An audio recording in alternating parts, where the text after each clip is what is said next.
Hey guys, what is up? Today I got the BMW X1 with me. This is the second generation, also known as the F48. This shape ran between 2016 to 2023 with a minor facelift at the end of 2020. This is a huge upgrade from the first generation, which looked more like a station wagon. This time BMW got the proportions spot on and gave us a beautiful little SUV. The X1 came with two engine options, both super potent and fun to drive, and three variants, with the option of X drive on two of them. I honestly feel that you can skip the X drive and go for the S drive instead. The S drive is the front wheel drive, whereas the X drive is the all wheel drive option. Alright, now let's get into the boot. As you can see, the boot is fairly large. Oh, let's just get this parcel shelf out of the way. Let's just get it out of the way. As you can see, it's fairly large, no protrusions, and can easily fit in a ton of luggage. Unlike the older BMWs, this one has a nice little housing for your spare wheel. And it even has a spare wheel. The older BMWs didn't even have a spare wheel, so that's a big plus.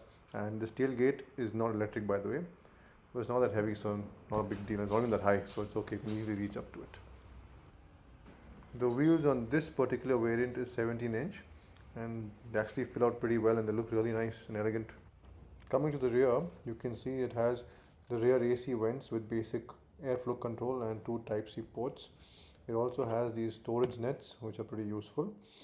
A nice large armrest with cup holders.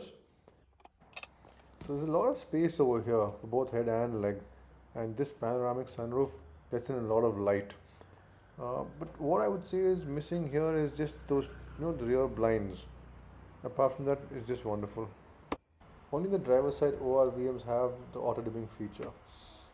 The seats are electrically adjustable with memory function, but no lumbar support. That's sorely missing. And it has some wonderful interior lighting here on the door pads.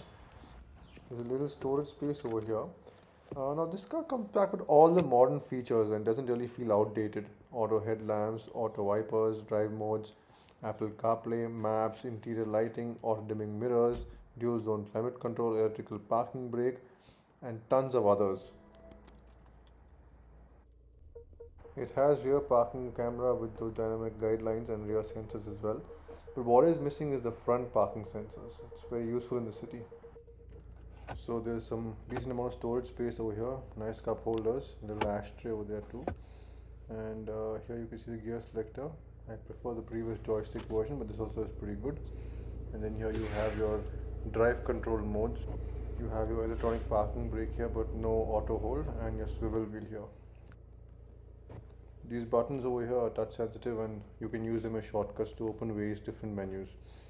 So coming to the in-car entertainment system here, BMW has the best in class, much better than what Audi or Mercedes or Jaguar offer you. This one comes over with the maps, it has Apple CarPlay, and it has this vehicle functions menu where you can see the vehicle status, you can see when the car was last serviced, what services are required, you can check the tire pressure monitor, you can see the engine oil level, you can see what needs to be done and what issues are there with the car. Apart from that, you can also check up the service history, when it was last serviced, when the brake pads were changed, or when what was done. So it's super informative. It's the best in class again. I don't think there's anything better than this. And apart from using it with the swivel wheel, you can also use this system through the touchscreen as well. So not only that, this also is a touchscreen. As I'll demonstrate over here, you can see that you can use it like this as well. Now coming to the instrument cluster, so this variant has the largest screen. The lower variants have a smaller screen in them. This displays way more information and has much more configurable modes. You can use it to you can use it to show various parameters of your trip data, and you can use it to display various features of your CarPlay, and you can change your songs and answer calls and make calls, and also change the radio stations to this little menu over here. So the car comes with the button on and off, but does not come with the keyless entry and go, and I think those two features should be coupled together. Then it makes more sense. This also has the auto start stop, which is an annoying feature. Apparently saves fuel, but I don't think it really does, and in fact it could be detrimental to the health of the engine, starting it and stopping it so many times. As mentioned earlier, the car comes with two engine options, the petrol and the diesel option. Both of them are fun to drive and well powered, unlike the current generation, which feels super underpowered. I would recommend either one. You can't go wrong with either one. But the diesel is going to be way more efficient, Now what I have with me right here is a 2-liter diesel engine which puts out around 190 bhp and 400 newton meters of torque. It has 3 different drive modes which claims to alter the dampers, the steering, transmission and the engine, but I don't think it does much to the suspension, although you can feel it in the rest. So the car came in 3 different variants, the Expedition, the X-Line and the M Sport. I would suggest you skip the Expedition, it misses out on a lot of features, sunroof being one of them. Go in for either the X-Line or the M Sport and you'll be very happy.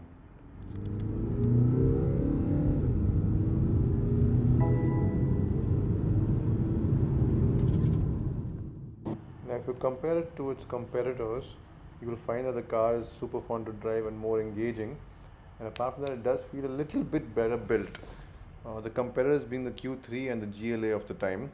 The GLA also didn't feel like an SUV, to be honest. It felt more like a crossover, and the Q3 looks really outdated. So this looks modern, and yet you'll get it at a very similar price to the other two. And let's be honest, the Q3 is really beginning to look outdated now after having it run for so many years. I mean, it was great back in the day, but now it's starting to look really outdated. Comparing to the newer cars of the same price range, I think you get better value over here. I don't generally say that, but I think this is a better option. I would definitely recommend you to buy this car, but make sure you get a good clean example which has been serviced regularly at the service center, and you have all the records with you. It's non-accidental. While buying a car, make sure that the car has newer tires or negotiate accordingly, because these tires will set you back around 10 to 12k for a decent brand. Coming to the maintenance part of it, the car is fairly reliable and will not give you any major issues. Just make sure you service it at regular intervals. There is one thing you need to watch out for. I've heard from a lot of people that there's an issue with the steering rack. So you need to look at that before buying the car, because that is a pretty expensive repair in the company. They'll charge you quite a bit since they have to replace the entire steering rack. Alternatively, you can get it fixed outside at a third-party service center for around 20 to 30k, so it's not really that much of an issue. The car is relatively cheaper to maintain as compared to other cars in the luxury segment, so you won't really burn a hole in your pocket maintaining this car. So if there are any other doubts that you have, you can just leave a comment in the comment section. Please do like and subscribe. It motivates me to make more of these videos, and I'll get back to you with another video very soon. Thank you so much for watching.